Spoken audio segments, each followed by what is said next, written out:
Hey guys, let's talk a little bit about how you make a movie. One of the things you need when you make a movie is a camera operator, especially in a handheld film like Man of Steel, where the camera is being held by a person. It gives the movie that organic, sort of human, made by people feeling that the movie has. Running down the stairs? It's a single take. It's one take. We run down the thing, we go, I put the jacket on, he circles around, ends up in front of me somehow and back. I don't know how he does it. At some point I had to stop keeping track of it because I was so concerned about messing up or falling down the stairs and ruining the shot. I just had to look at it in awe.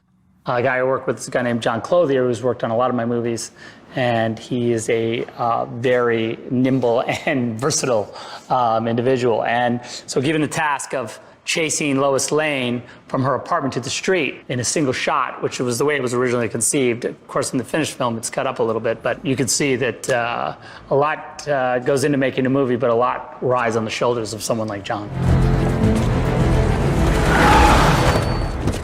FBI, hands up! Drop back, now!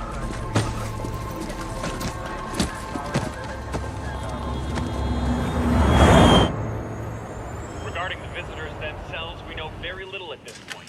According to government officials I've spoken to, the visitors do not represent a threat, despite the ominous tone of their message. Then, of course, there's the question on everyone's mind. Who is this Kal-El person? Does he actually exist? How could he have remained hidden from us for so long?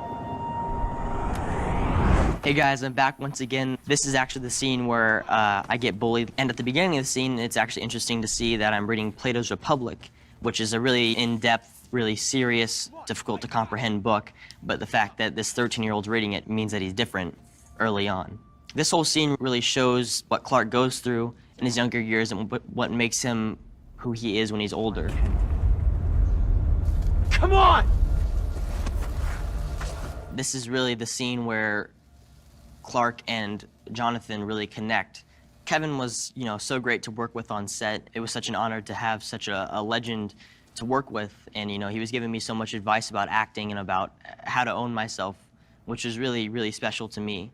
And especially in this scene, what flowed around a lot was the whole restraint. That was the most important thing whenever I'm up against the fence and I'm just completely furious, but I'm restraining myself not to hurt these kids because, if I do, I don't know how to control my powers completely, and that's something that Jonathan knows and that Kevin and I were talking about as ourselves before the scene. He wanted to hit that kid so bad, and that Jonathan almost wanted him to, but then what? What would happen after that? It would be a lot of consequences. You just have to decide what kind of man you want to grow up to be, Clark, because whoever that man is, good character or bad, he's going to change the world.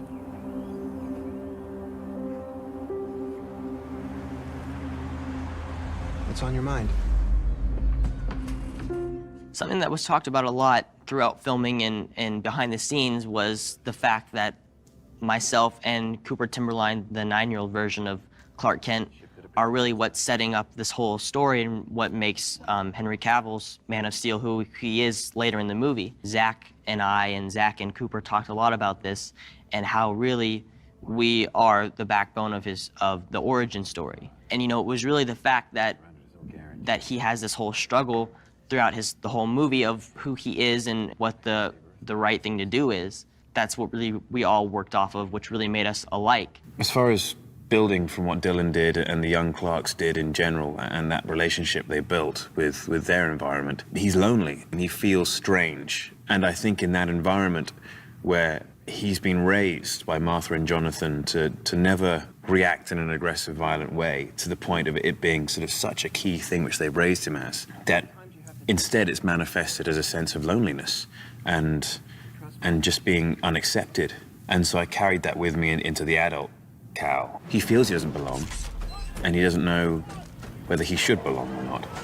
And I think any kid who's been bullied feels that way, but it's just amplified by the fact that he really is powerless to do anything about it, while having all the power to do everything about it.